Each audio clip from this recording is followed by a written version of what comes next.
Everybody.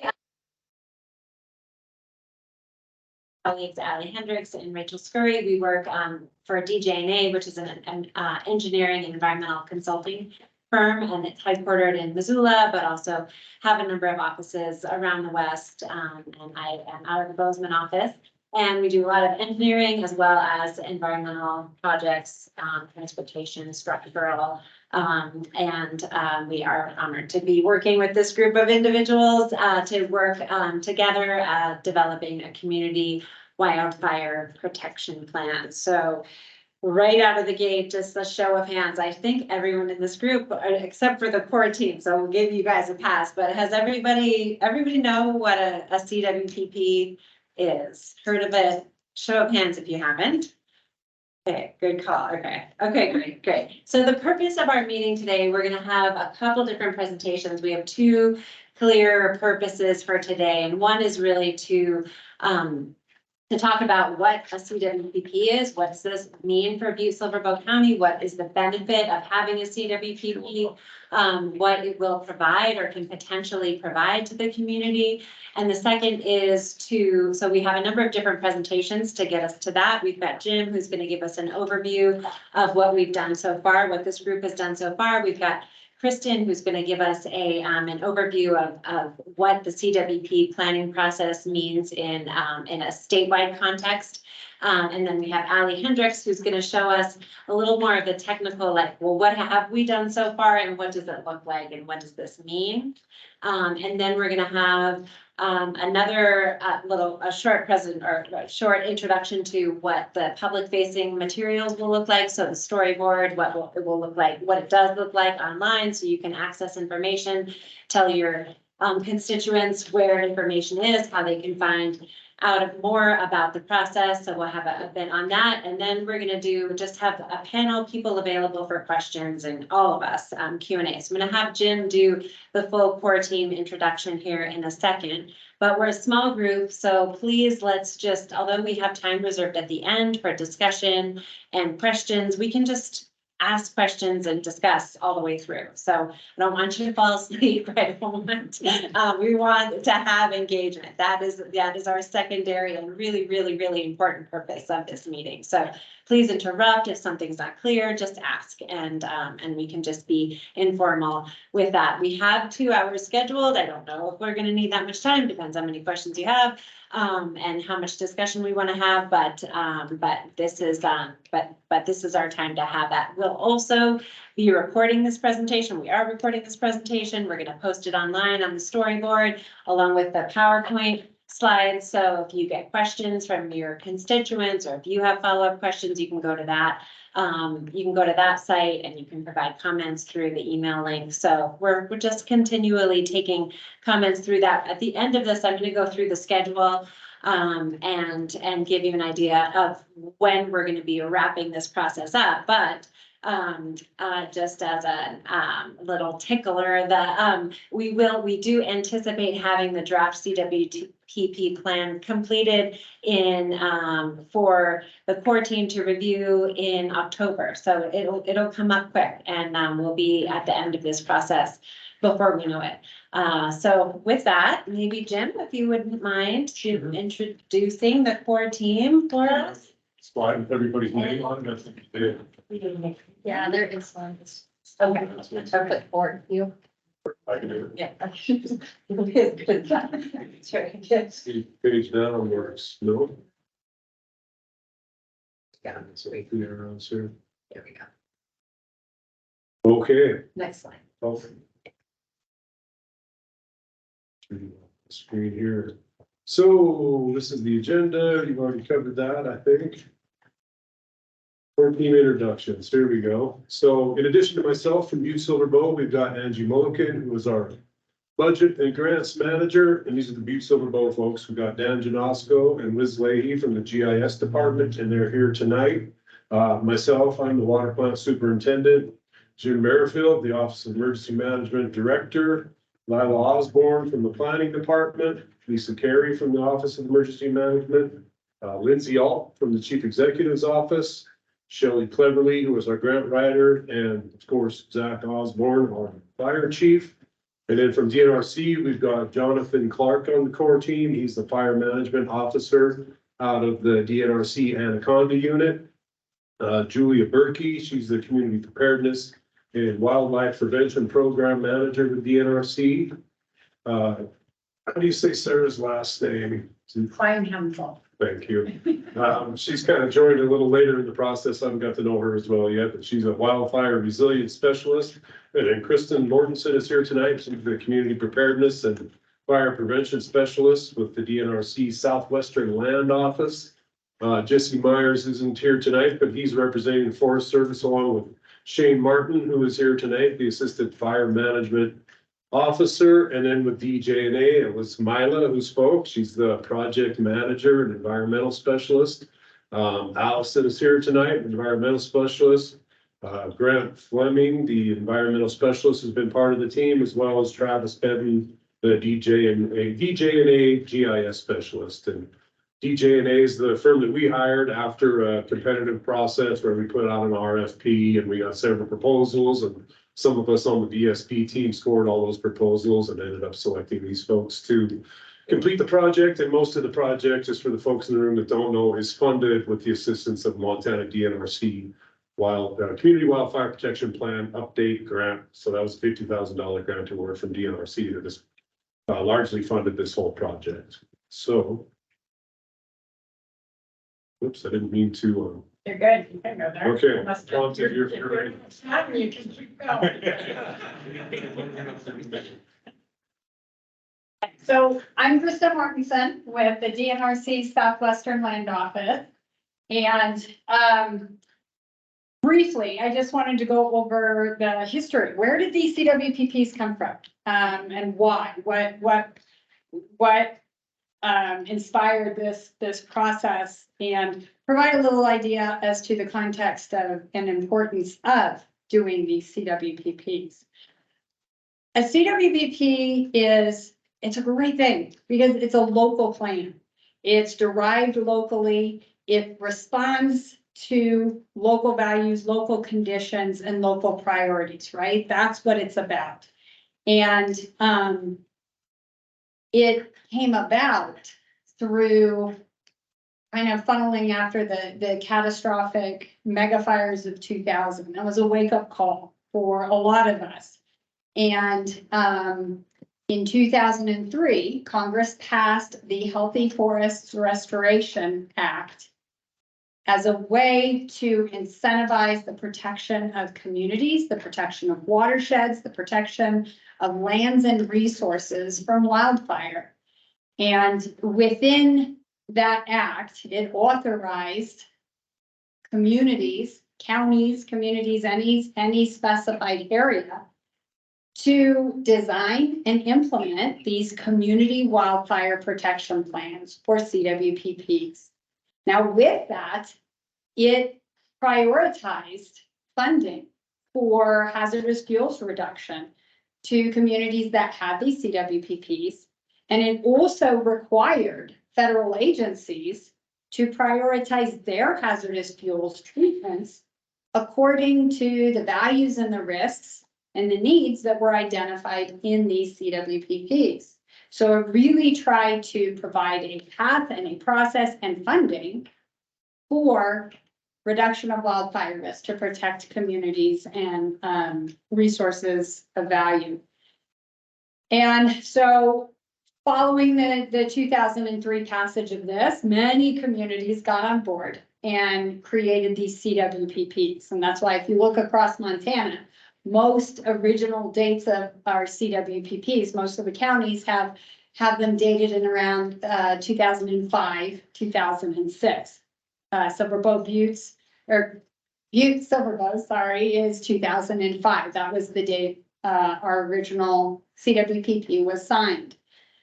CWPPs are provide a lot of benefits, but they are a voluntary document. It's non-regulatory, so there's no enforcement of it. There's no CWPP police out there saying you did not do this, you did not do this project on time, and so that is a factor as to whether items and projects are implemented in a CWPP.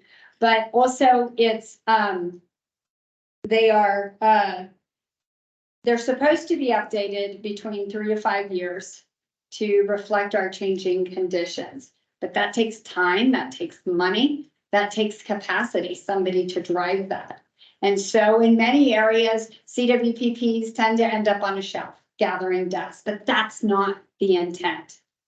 And so luckily Butte-Silver is energized and definitely ready to get the CWPP updated so that it can be implemented.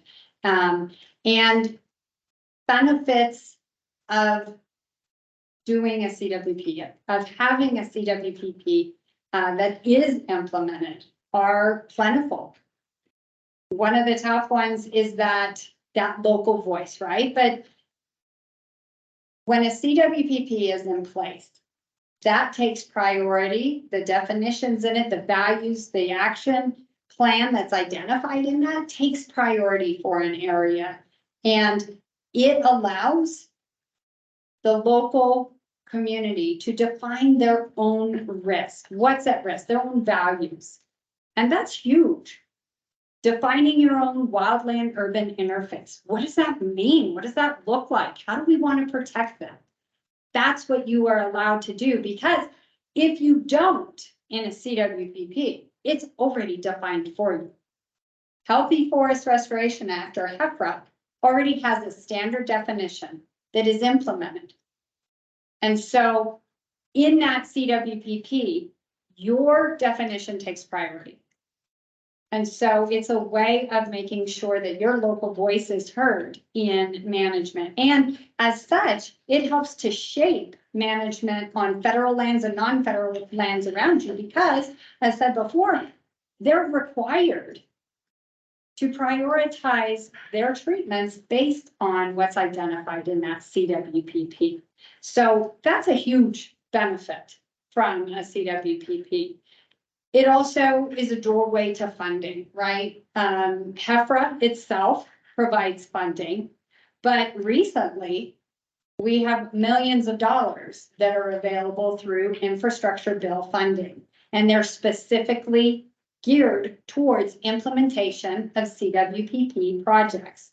The Community Wildfire Defense Grant opened up $500 million for developing or updating CWPPs, but also implementing CWPP projects for communities that have CWPPs that are less than 10 years old.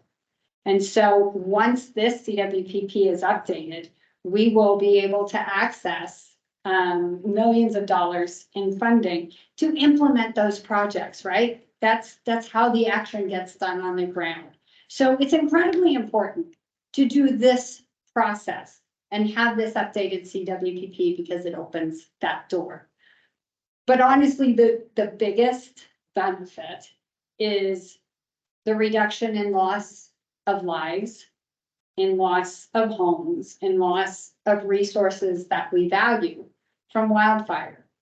Because if this is implemented, if those actions are taken, then that wildfire risk is reduced. So in that bigger scheme of things, that's the true importance of doing the CWPP. Any questions or comments? Pretty good.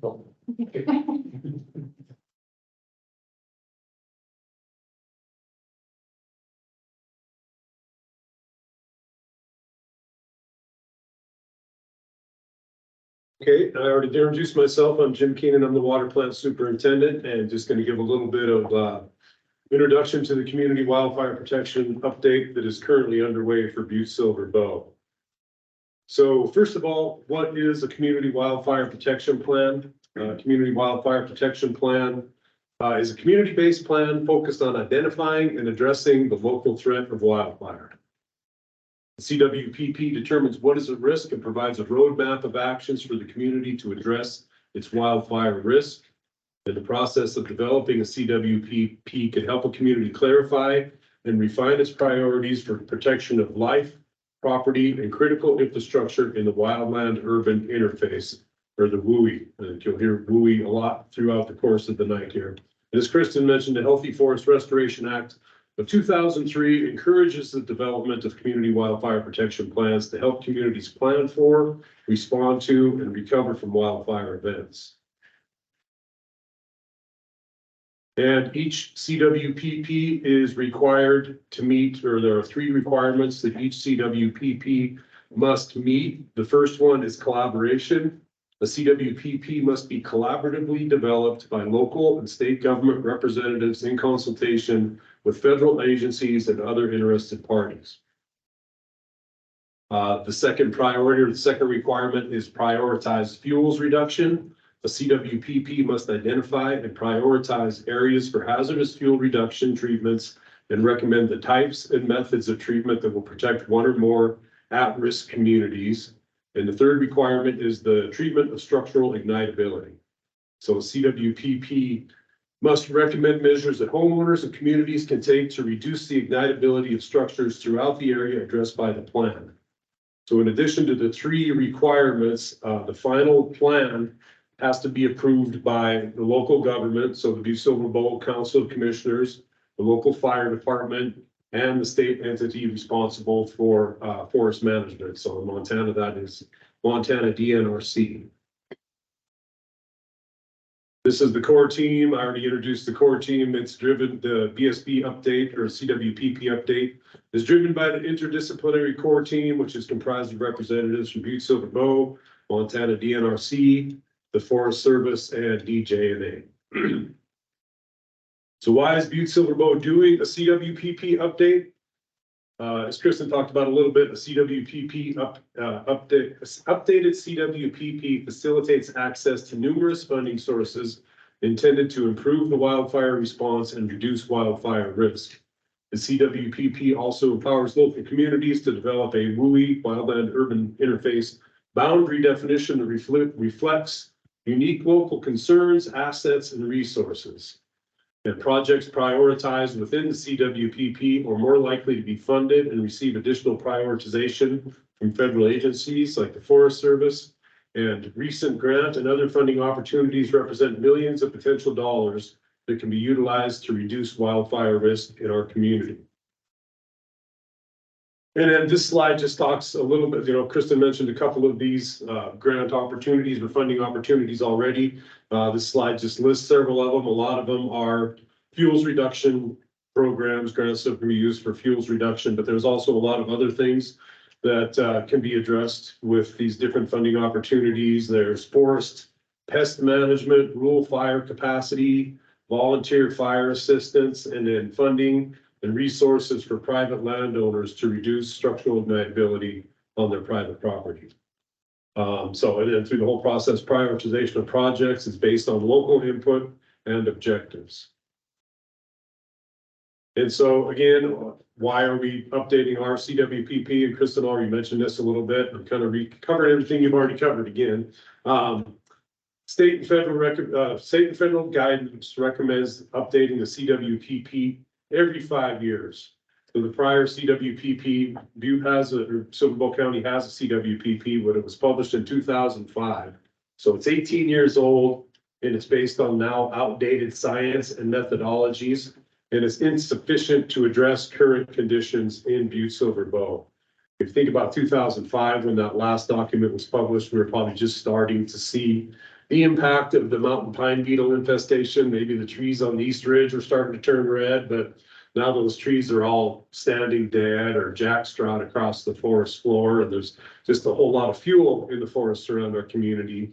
And then there's been a lot of development since 2005, with all the homes out in the Beef Trail area and south of town and east of pretty much every direction. There's been a lot of development since 2005 in the WUI that would not be captured in the old plan. So the 2023 update will include an updated wildland urban interface. It will include interpretation of wildfire risk for Butte-Silver Bow using standardized and comprehensive data. It'll make recommendations to reduce structural ignitability. There will be prioritized projects and an action table, so we can identify which projects we want to tackle first, and then a table and an a mechanism to track our progress, and there will also be an online story map to facilitate interactive engagement with the CWPP materials, so folks will be able to access the maps and documents. And I think Liz and Don are going to be talking a little bit more about that shortly here. Opportunities for public engagement. There's going to be the online story map that I just mentioned, which will be like a digital portal to all of the CWPP materials, scheduled events, contact information, interactive maps, etc. Public notices, there will be press releases, there have been press releases, there's been a little bit of a newspaper blurb on it, there'll be radio announcements. We did a bill stuffer in the June water bill last month, and I brought a copy of that. I think there's 15 or 20 of them there, and I have more of them if we need them. But on one side, it talks all about the CWPP update, and on the other side, it talks about the Forest Service project that they're working on implementing in the Basin Creek watershed. So that hit about 12,400 ratepayers in town, but we need to reach a lot of people that are on wells and in outlying communities still. The open house public meeting, that's where you're at tonight. That's the event that we're all at. And then there will be a virtual public meeting of the draft CWPP, tentatively scheduled for October 18th. And that'll be followed by a 45-day public review period of the draft CWPP. So that'll run from around October 18th to the end of November, early December, it sounds like. And then I think our original schedule was to have the final plan finished around Christmas time, I believe, right around the end of December. So I burned through that pretty quick. I'm not really a CWPP expert. A few years ago, I couldn't spell CWPP, but I take a swing at any questions that anybody might have. Or we can wait till the end. I think we're gonna have like a Q&A. Nothing, okay. I'll just advance a few more slides here. I had some stuff ready in case there were questions, but I want to show this one. This is just talking about fuels reduction and what it can look like. This is a picture right next to Basin Creek Reservoir in the Basin Creek watershed. This is what the watershed around Basin Creek looks like so much of our forests around Butte. And this is a picture of a north-facing slope before a project that was implemented last September. So, you know, you can see all that fuel on the ground, all of that standing dead, and you really can't even see the top of the ridge through the mess of trees there. And this is what that same slope looks like. Well, does that get taken out? I think I moved it to the question slide. Oh, okay. Well, look until the end. You'll see it at the end. So, anyway, I think before and after. So, Wait. is that Steve? Okay. Hi, everyone. I'm Allison Hendricks. I work with DJ&A, and I'm just going to walk us through more of the technical aspect of what we've accomplished so far as a core team, that being defining the wildland-urban interface, the draft version, and as well as the prioritization of projects spatially within that WUI. So there is no single accepted definition of a WUI. There's national, state, and local level definitions across the entire country. And there are kind of default or draft definitions that are generally accepted, but the CWPP process gives a lot of authority to counties and other spatial entities to really define that WUI for themselves based on their own resources, assets, and community values. So some of the sources where you can find these definitions, I won't go through all of them, but the Healthy Forest Restoration Act, as Kristen mentioned, has kind of a default. If you don't have CWPP enacted, it just kind of assumes that that is your WUI until you develop a CWPP. There's another definition that is connected to that HIFRA definition in the Federal Register. And then there is more of a technical academic definition as well. And state of Montana has a definition in Montana Code Annotated that is very similar to the technical definition. And Silver Bow County has a pretty generic definition within the subdivision regulations as well. And really, at the end of the day, the WUI is that intersection between flammable material and resources and assets that are of value, that have been determined to have value. And the process of defining the WUI, as I said, HIFRA gives us that authority to kind of define what is important to a given community. And this ensures that those local values and knowledge are incorporated into the entire CWPP process. And by doing this, defining the WUI, you facilitate access to funding to mitigate wildfire risk and protect assets and values specific to each county and community. For Silverbow County, our WUI definition, as it is, the draft version, aligns with those national, state, and local WUI definitions while also addressing county-specific needs. And the working definition is an area where identified resources or assets intermingle with fuels consisting of spatially explicit WUI components and their respective buffers.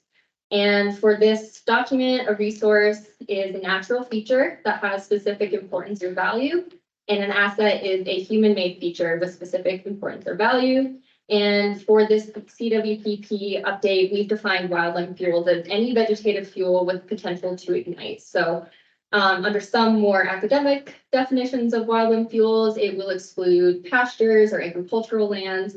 And for the purposes of this document, we've kind of laid a blanket statement that anything that can burn, we're going to treat it as such.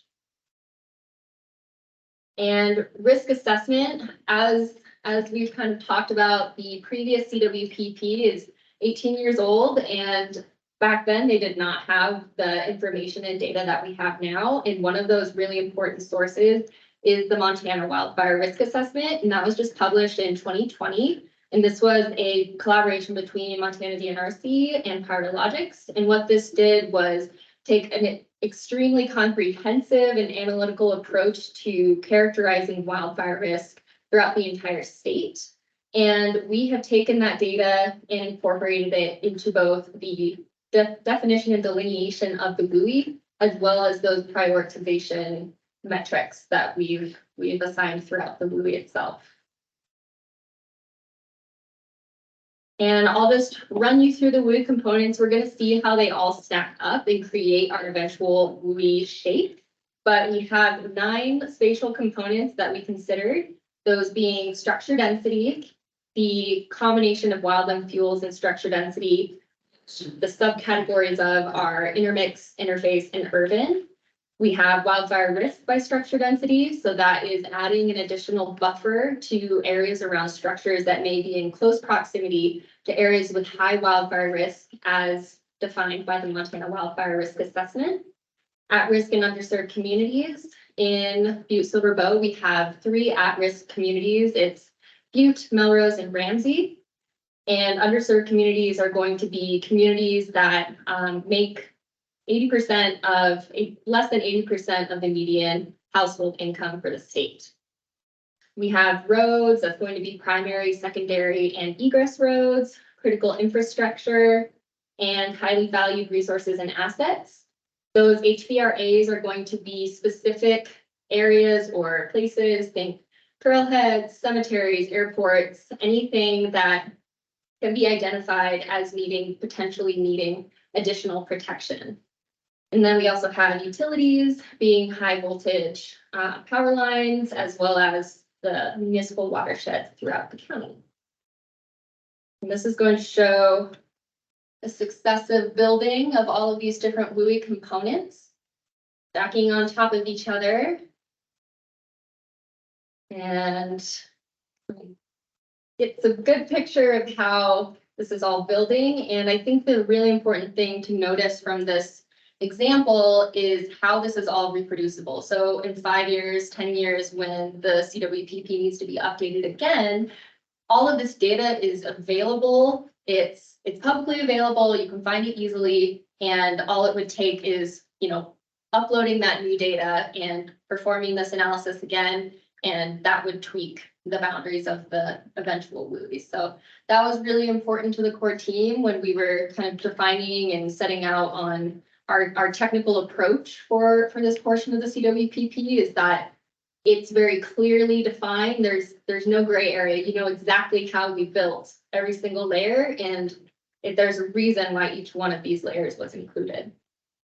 So then you take this squiggly mess and you do a little bit of smoothing, and you end up with a clean polygon that is representative of the WUI. And this is our draft. And it's definitely up for any revisions that are needed, but for now, this is what we've landed on. And if we want to take a look at the previous WUI, so 2005, one thing to remember about the 2005 WUI is that it was more simplified than the 2023, and just more generalized overall. So what the 2005 WUI did was take the existing interface and intermix polygons that are already defined by the Federal Register and are already mapped. So it took that default. And then at the time, there was a large concern regarding canopy running fires in the logical pine fuel type.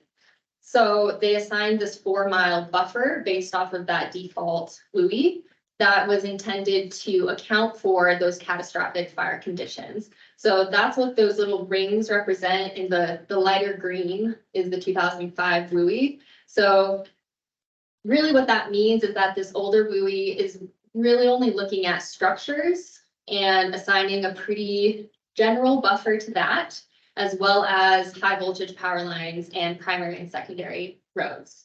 So if we're looking back to what was included in the 2023 WUI, we took a more targeted approach and defined additional assets and resources that we thought were worth including in the WUI for the protection of life, property, and as well as general resources. So some key things to note also here are that there's some areas of expanded WUI. I think maybe one of the most obvious areas is kind of the left upper corner. That's where that big blob of blue is really driven by the inclusion of the Big Hole watershed, as well as the Beale mine, which was indicated as an HVRA. So there's areas that are included and areas that were WUI that are no longer WUI, and the areas that are no longer WUI are really driven by the fact that we took a much more targeted approach with our WUI definition and the respective buffers that were assigned. So everything that we defined as important is included in the 2023 WUI, and if it's no longer WUI, it's because it wasn't identified as being necessary to be defined as such.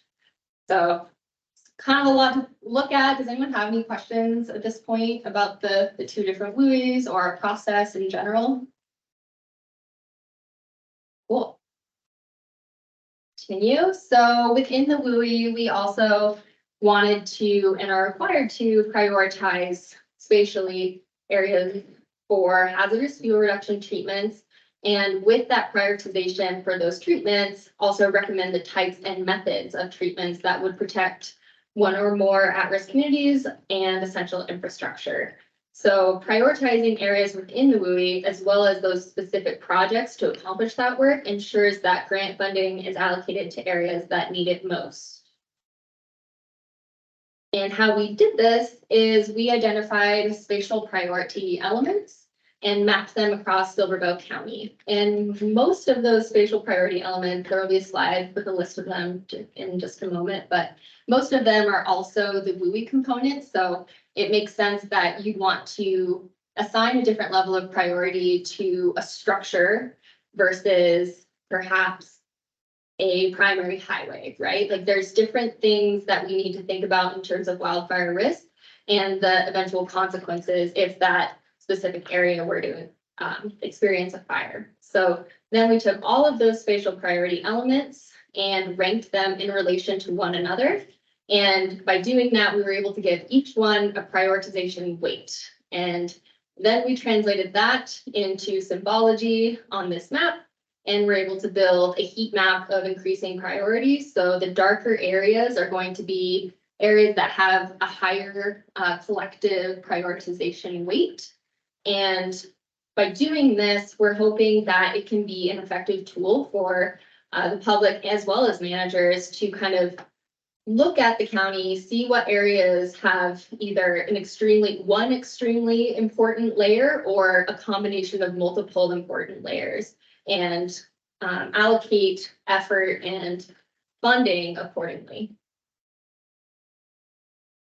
This is a list of all of our spatial priority elements. You'll recognize a few of these as those WUI components. We also pulled in specific levels of other spatial layers that would relate to how important it is to prioritize an area for a hazardous fuels project or for public education regarding firewising your home, creating defensible space. One example of that is vegetation condition class, and this is looking at what state is the vegetation in. So that kind of looks at, is an area really affected by beetle kill, right? That is going to show up in that layer, in that area, because it is affected by beetle kill. If you could compare that to an intact, healthy forest stand, the beetle kill stand is going to have a higher prioritization weight. And by doing that, you can see how that can create that heat map. Look at it a little closer. So you'll see, if you can't really tell unless you get up close, but there's a lot of kind of speckling throughout. I think you can see it best in the Big Hole watershed, where you're seeing that finer scale prioritization show through. So different types of vegetation, different types of slope and aspect, those things are coming through at different shades. And as a tool, you'd be able to zoom into that level, even at the acre level, and see that variation. So, any questions on prioritization?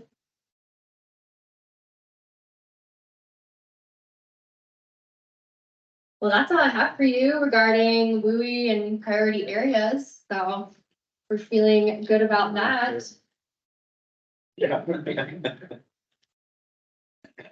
I'll pass it over to. I think Dan is that. Yep, oh yeah, just. Okay.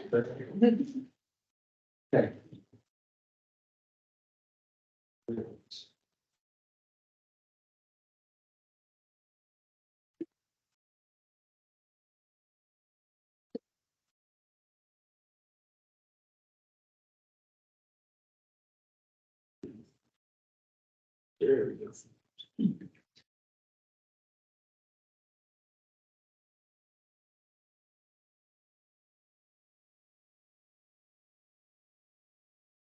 All right, so I'm Dan Janoska, I'm the GIS coordinator for Butte-Silver. What Liz and I've been working on here is putting together a public interface that allows everybody to see everything at all points in time from any point that you can access internet and events. Well, the world really.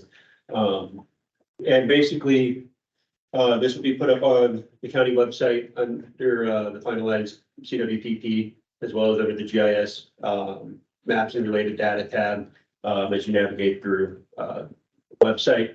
And it will outline pretty much the basics of what you saw in the bill stuffer and you've seen in this presentation. These tabs will continue to grow and develop as the progress moves along.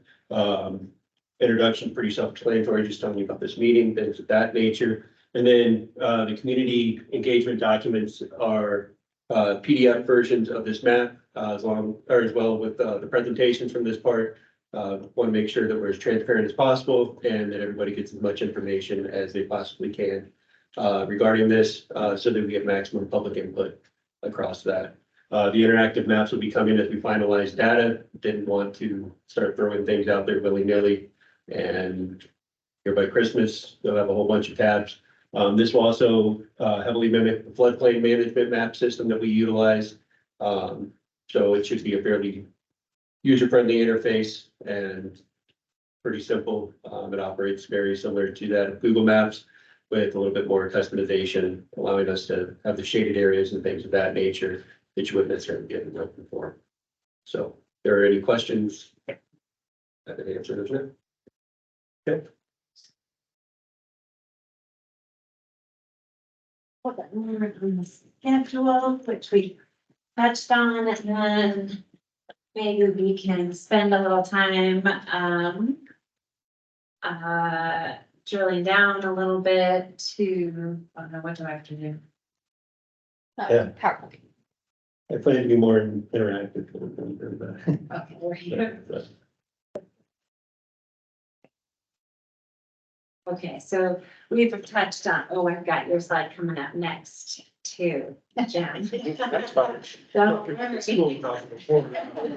Starting to remember what that was like. So, as Jim mentioned, we have our public meeting today. We're gonna solicit some feedback and want to ask a few more questions too about some of the information that Ally was just going through about the WUI components and see if we can drill down a little bit more about how those buffer components were created. And then we've got our draft CWPP report in early fall, a virtual public meeting. We're gonna do that just by Zoom or by Teams, depending on whatever the preferred platform is for the county. We'll have that public meeting to just represent and show all the different components of the report. Some of the key components of the report include the WUI itself, the prioritization, as well as an action table, which identifies potential projects for the county.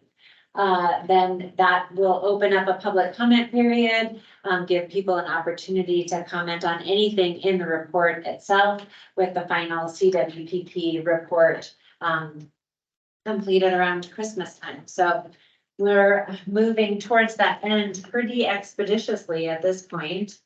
And there it is. No. Oh, shit. Probably in there somewhere. I saw it on your question page after. Yeah, that's what happened. I moved it. I'm sorry. I moved it to the question page. It is, yeah. Stacks.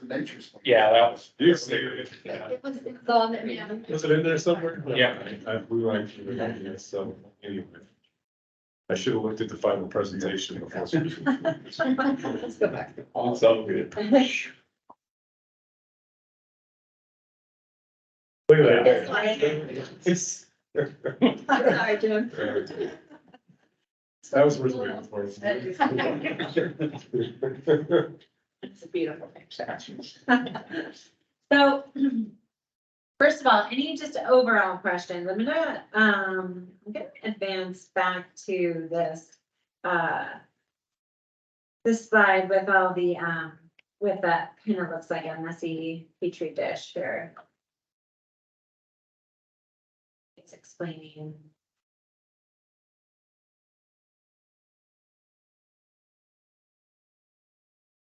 So, are there any does everyone kind of, do you want more information about how each of these different components were identified as far as structure density, as far as, what makes that shape, as far as like what the buffer is around different structure densities or roads, what we considered as roads on here, critical infrastructure, highly valued resources and assets, the HVRAs, those were, a couple people have mentioned that those are areas that are really of importance and high value to a community. So those will be different for every community. And we went through an exercise where we all tried to identify what those HVRAs are for the community of Butte, and then incorporated those into this buffer. Some of them included Our Lady of the Rockies.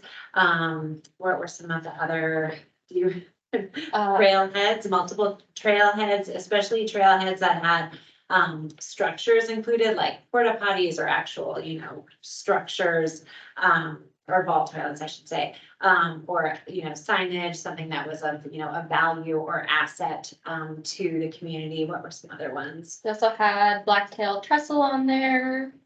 We have the Big Butte Open Space Recreation Area. Steel trestle, multiple trailheads, a couple of Forest Service cabins, campgrounds, Alice Mine, the Butte Anaconda Historic District, the Butte Anaconda Pacific Railway Historic District, Lexington Gardens, things like that. We have, let's see, 33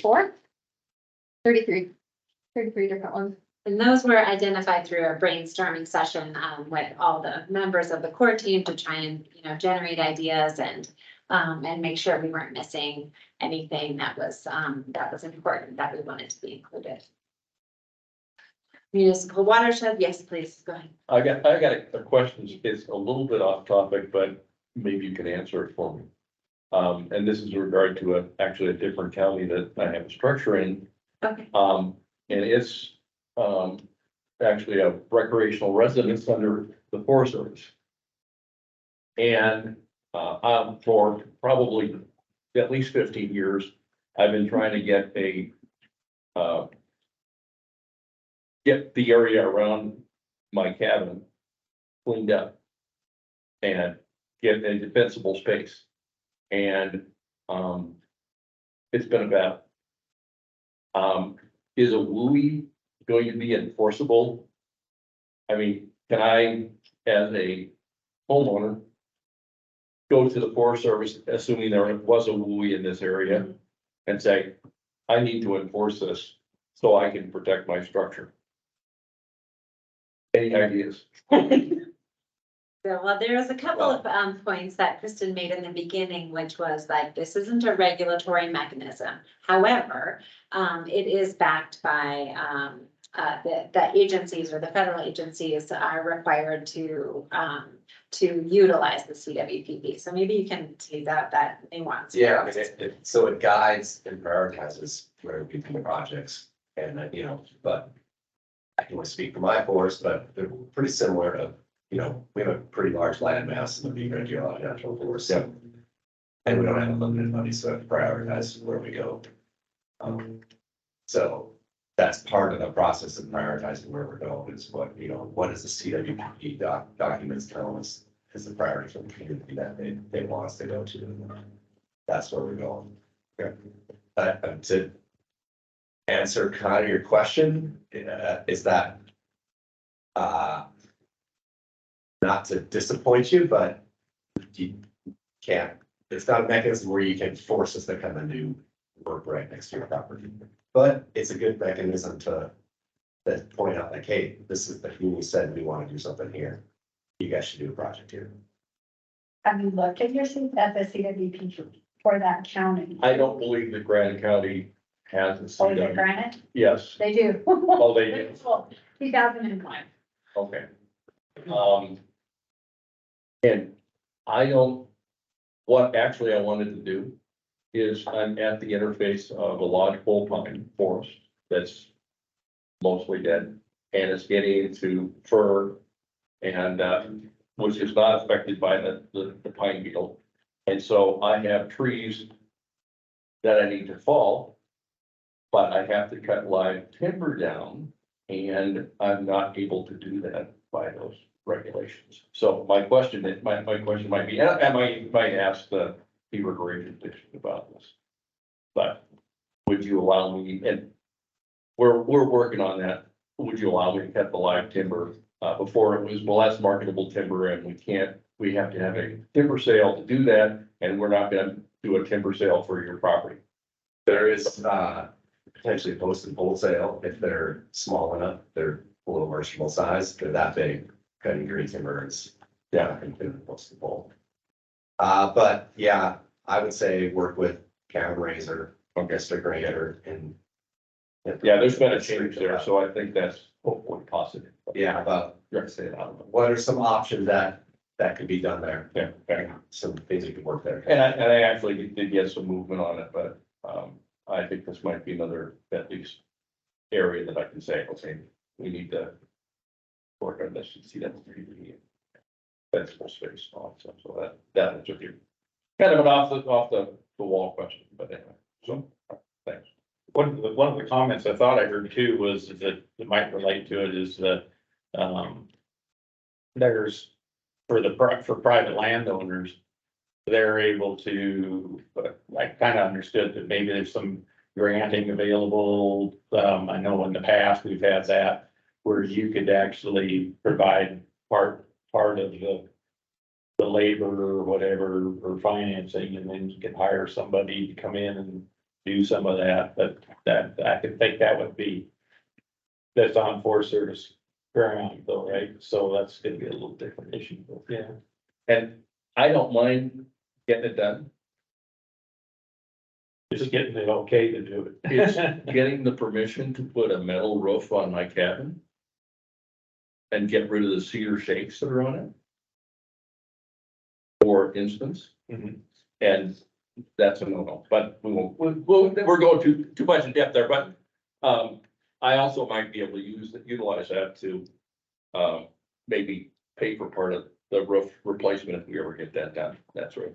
And my own house, basic brick, we're not really in the forest, but, one of the things I wanted to do is, it doesn't really need a defensible space, I've got lawn around it, and it's mostly grass. But still, I wanna change the siding to be like, what's it called, hardy board. So it's cement siding rather than redwood and that kind of thing, so, and I saw that there were some possibilities for funding there to do that too, so that's good, so. Yes. So now, it's actually really hard to get funding for structural improvement.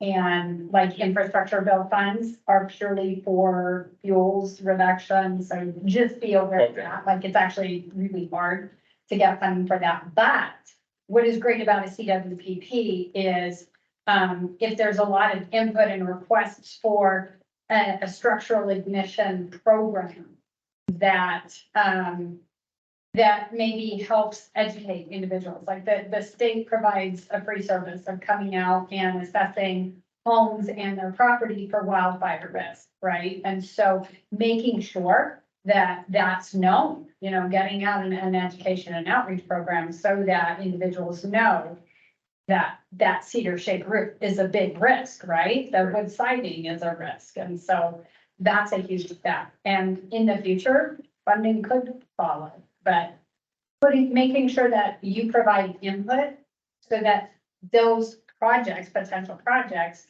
are in the CWPP. Yeah, and actually where my cabin in Granite County, is, they had a, fire reduction, I guess a timber sale or whatever, 15 years ago. They came and sprayed all the trees blue, and they're still blue to this day. There's not been a tree taken out of there, so, there's been a fuel reduction program up there that's never been implemented, and probably due to the funding and whatever, but, that also might be something to bring up. Yeah, Kristen, I was gonna ask if you knew the mechanism might be to assist, if there was in existence yet, but it sounds like no, but to assist homeowners or homeowner associations with, you know, structural hardening improvements. Pretty much outreach and education. Okay. But that doesn't mean Yeah. that local governments, that local areas can't create a program and find another way to fund that sort of, you know, it's called home hardening. Yeah. That sort of action, because there's a great need for that. Like a lot of counties and communities are struggling with that, because that's also a very critical. In the whole scheme of things, you know, fuel reduction is extremely important, but so is that. Fireproofing. 100 feet around it, but. Yeah. Yeah, they call that Firewise, and they have, that was the whole If program. the home next to yours starts on fire because it's got a cedar roof, your house is very likely to start. Yeah, that's it, right. So, Yeah. And actually, during the 15 years, I did talk to folks at DNRC, and they said, oh, well, the Forest Service does those kind of, will allow you to do that. And unfortunately, that DNRC was not talking to the Forest Service, I was talking to, but, DNRC was very helpful, so. That, well, their hands are tied in many ways. it's the rent residents, especially, it's like, I'm a fire guy, I don't know all the rules, Yeah. I know that rent residents come under a whole different Yeah, set. and I don't want to really pick on. I appreciate this happening here for my local house, so. But I would push too for Granite.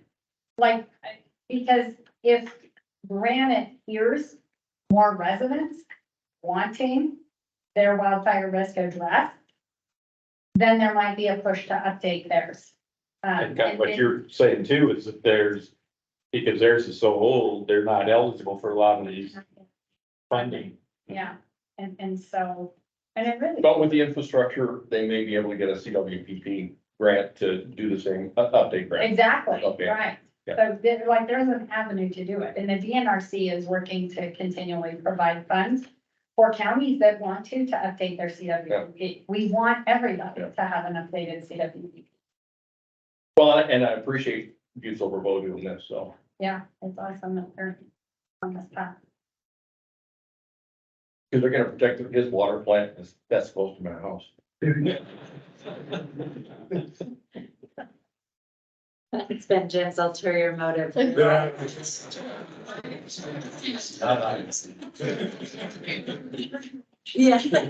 very transparent.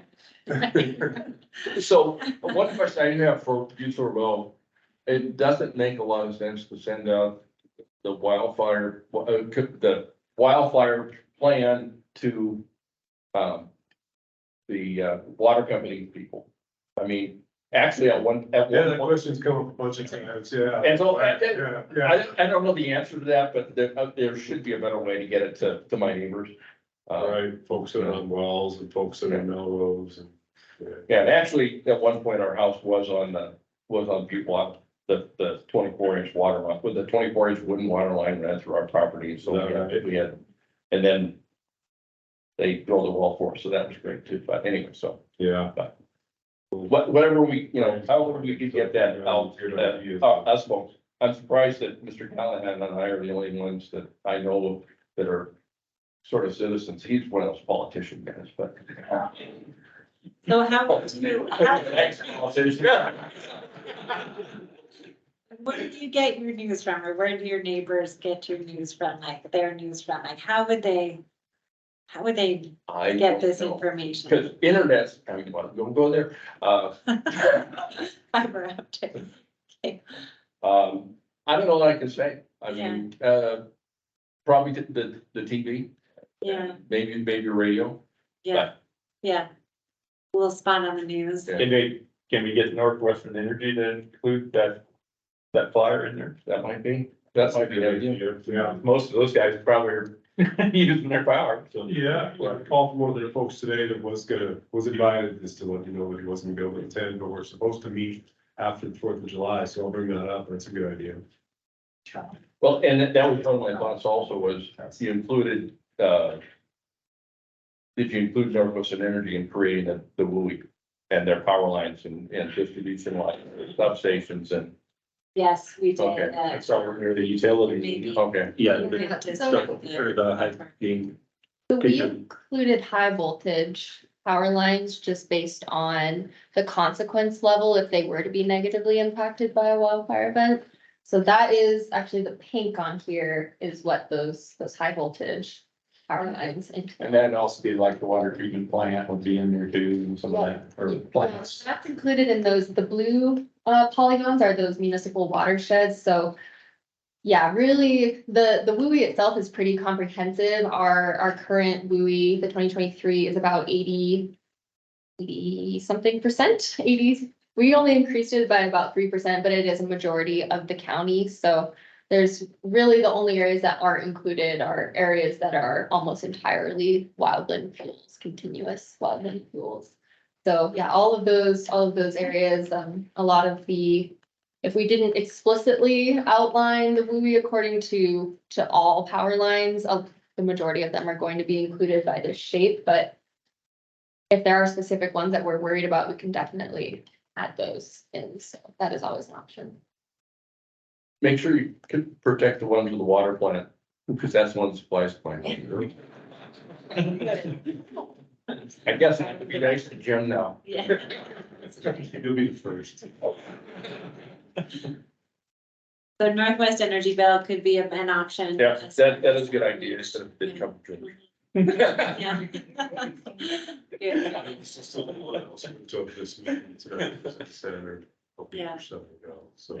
Even the blind squirrel finds in that occasion. Yeah. Usually do an advertisement, a lot of them do an advertisement that they don't actually read the little community snapshots or whatever that section is, so we should do that as well.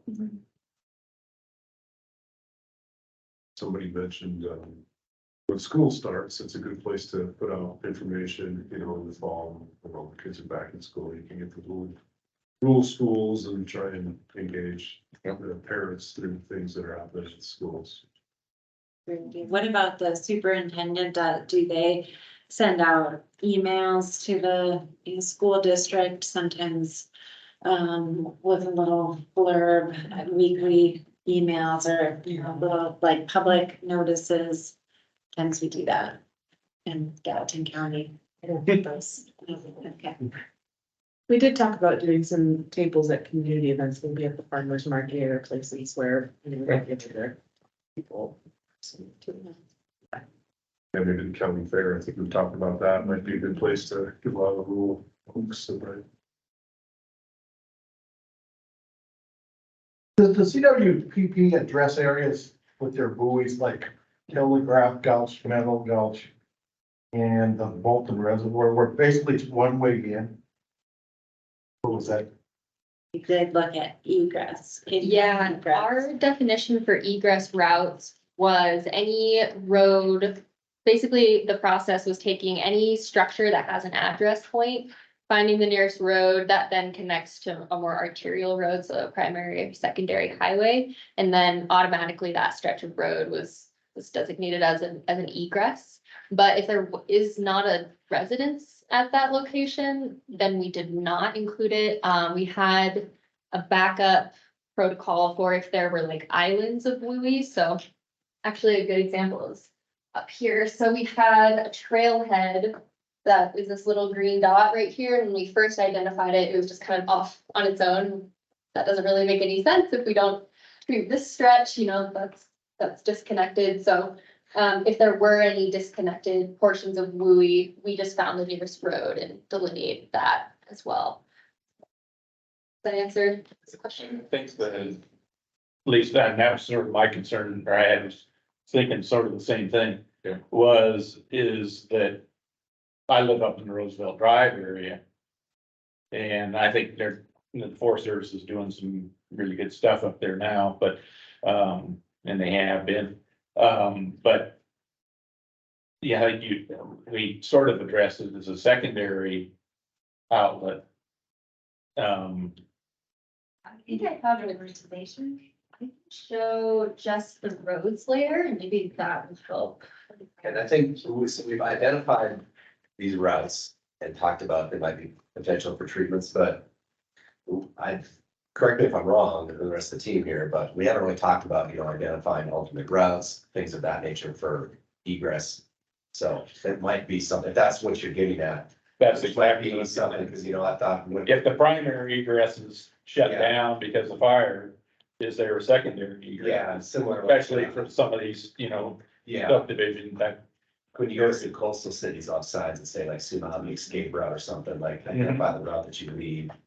I've thought about that during our burning along Limestone Road. It's like, okay, if something cuts off this road, the only way out is to go up over Limestone Hill, which most cars can't do. Right. And it's gotten worse. So, yeah, that, and like you mentioned, Telegraph, those gulches up, Browns Gulch up in there, like if you're not coming out Browns Gulch, you're going on a heck of a long ways around to try and get out of some of those, and some of them don't go out. But yeah. Another case is out in our area, and it came to light when there was a propane truck turned over on Little Basin Creek, and that closed the road. A fire up there could do the same thing, and there actually used to be a road that connected Little Basin Creek to Big Basin Creek. Kind of through our area, our little subdivision up there or whatever, and it would be nice to be able to get access to that.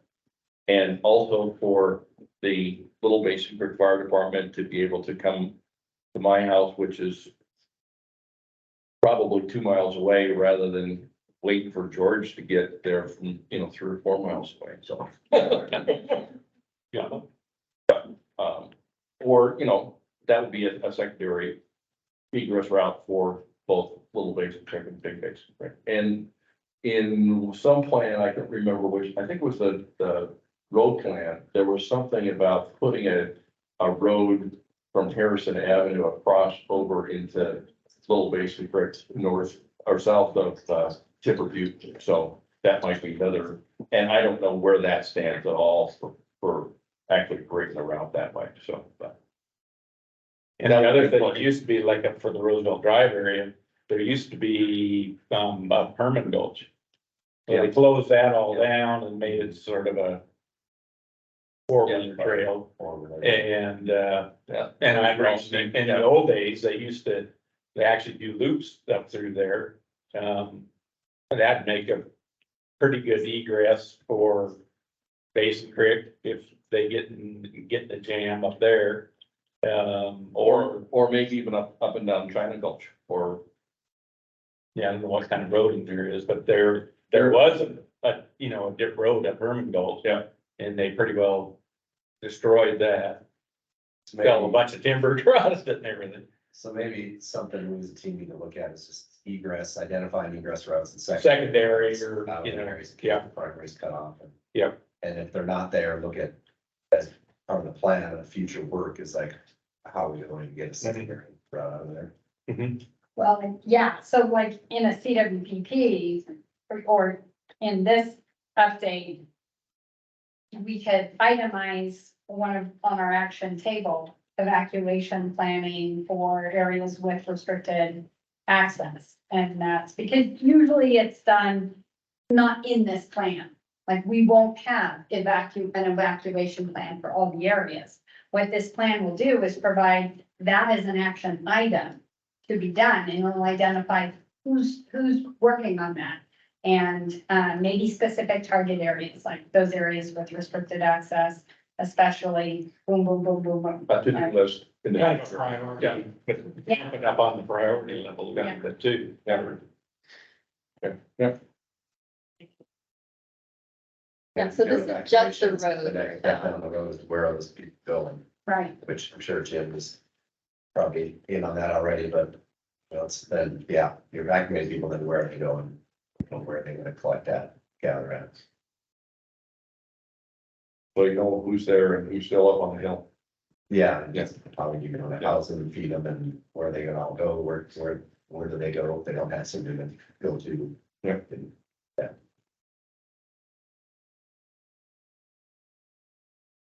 Oh, I pulled up just the roads layer itself, so that's all those primary, secondary and egress routes with its half-mile buffer. So it's pretty extensive, especially in closer you get to Butte, it starts to really fill in. But yeah, that process of identifying kind of priority areas, if you know that, maybe over by Wise River, that looks like potentially a candidate for somewhere that would need a secondary route. So like Kristen was saying, we can prioritize that in the action. Yeah, even looking at up Roosevelt Drive area, there's no secondary route listed anyway. And it looks like Basin Creek, at least the end of Basin Creek, there's not much there either, that I can see. There actually is a road that, goes out to I-15 at Feely, or in that area. The only problem with that one is that if you have something coming from the west, it's just prevailing winds, and it's gonna be blowing it from the west, so if, it comes that way. And you don't wanna necessarily get caught down in that on Highway 2 either, Right. because that's pretty narrow and if it really gets going anyway, so Mhm. that's it, just something to look at anyway, I think.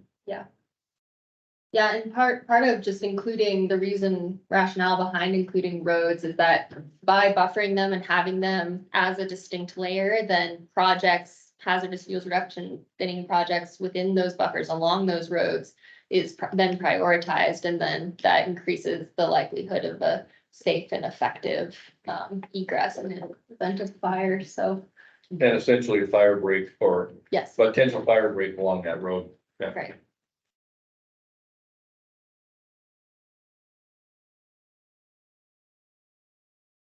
That's all I got. Anyone else have anything that you think we're missing or wanna try and pull out from our attendees? Come on, Callahan, you guys on the north side need to, chime in here. We're just holding about my side, so. Final question would be, you had mentioned two watersheds, the big hole of the basin. You never did mention the Bolton. Is the Bolton in the same priority or Yes. is it the Red Hill Step Chapel? Well, Jim didn't want to include it, but totally totally